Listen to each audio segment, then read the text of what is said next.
Welcome back to our channel English time. ఈరోజు ఇంకొక స్టోరీతో ముందుకు రావడం జరిగింది. ఆల్రెడీ మీకు స్టోరీ ఒకటి అప్లోడ్ చేయడం జరిగింది ఈ స్టోరీ టెల్లింగ్ సిరీస్లో, ద థర్స్టీ క్రో అని. ఎవరైనా చూడకుండా ఉంటే వెళ్ళి చెక్ చేయండి. Now we're going to see a story on kindness. Kind అంటే ఏంటి? కైండ్ అంటే దయ కలిగి ఉండడం. Okay. A little bird with a broken wing was found by a kind boy. A little bird అంటే ఒక చిన్న పక్షి with a broken wing. Wings అంటే రెక్కలు. ఇక్కడ వింగ్ అని ఇచ్చారు, సింగులర్. బ్రోకెన్ వింగ్ అంటే ఒక రెక్క విరిగిపోయి ఉంది. Was found by a kind boy. ఎవరికి దొరికింది ఇది? ఒక కైండ్ బాయ్. కైండ్ అంటే చెప్పాను, కర్టియస్. కైండ్ అంటే ఇవన్నీ సినోనిమ్స్. ఒక దయ కలిగిన అబ్బాయికి ఒక లిటిల్ బర్డ్ అనేది దొరికింది. ఆ లిటిల్ బర్డ్ అనేది ఎలా ఉంది, ఏ పరిస్థితిలో ఉంది? వింగ్ అంటే రెక్క విరిగిపోయి ఉంది. ఓకే. హీ టుక్, మీరు నోటీస్ చేస్తే పాస్ట్ టెన్స్ గురించే ఉంటుంది. అంటే చూడండి, ఫౌండ్. హీ టుక్ అంటే పాస్ట్, జరిగిపోయింది. జరిగిపోయిన దాని గురించి మనం మాట్లాడుతున్నాం. He took the bird home, cared for it every day. ఆ బర్డ్ని ఏం చేశాడు అతను? ఆ అబ్బాయి కేర్ తీసుకుంటూ ఉన్నాడు. ఇంటికి తీసుకెళ్ళాడు, కేర్ తీసుకుంటూ ఉన్నాడు. చూడండి, కేర్డ్ ఫర్ ఇట్. కేర్డ్ అంటే జాగ్రత్తగా చూసుకోవడం, కేరింగ్. మనం అంటాం కదా caring.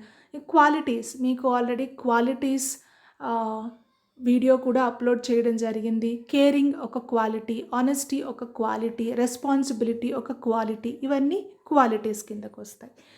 Cared for it every day, ప్రతిరోజు ఆ బర్డ్ని జాగ్రత్తగా చూసుకుంటూ ఉండేవాడు. And watched as it slowly healed. And ఆ బర్డ్ అనేది ఏమవుతుంది, స్లోగా ఆ వింగ్ అనేది అక్కడ హీల్ అయిపోతూ ఉంది. అంటే ఇంప్రూవ్మెంట్ ఉంది.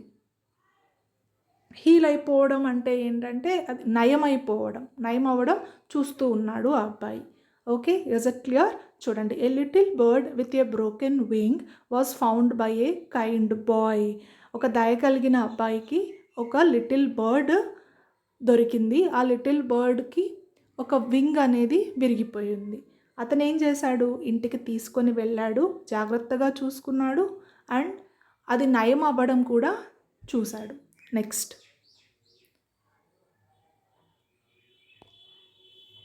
One morning.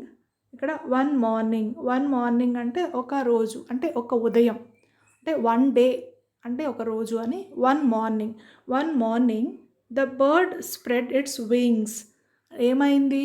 వింగ్స్ అనేవి ఏమైపోయాయి? నయమైపోయింది. ఆ బ్రోకెన్ వింగ్ అనేది నయమైపోయింది. అండ్ ఫ్లూ అంటే flew high into the sky. Flew అంటే పాస్ట్. ఫ్లైకి పాస్ట్ వర్బ్ ఏంటి అంటే ఫ్లూ, అంటే ఎగిరిపోయింది. Flew high into the sky. నయమైపోయిన తర్వాత స్కైలోకి ఎగిరిపోయింది. అంటే చూడండి, ఇదంతా పాస్ట్. ఎగిరిపోయింది, ఇంటికి తీసుకొని వెళ్ళాడు, అండ్ బ్రోకెన్ వింగ్. ఇవన్నీ చూస్తే ప్రతిదీ ఏంటి, మనకి పాస్ట్ టెన్స్ గురించి చెప్తున్నారు, అంటే జరిగిపోయింది. Next, the boy smiled knowing that sometimes all it takes is a little kindness to help someone soar again.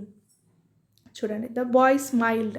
Bye smile చేశాడు అంటే ఏం అర్థమైంది అబ్బాయికి?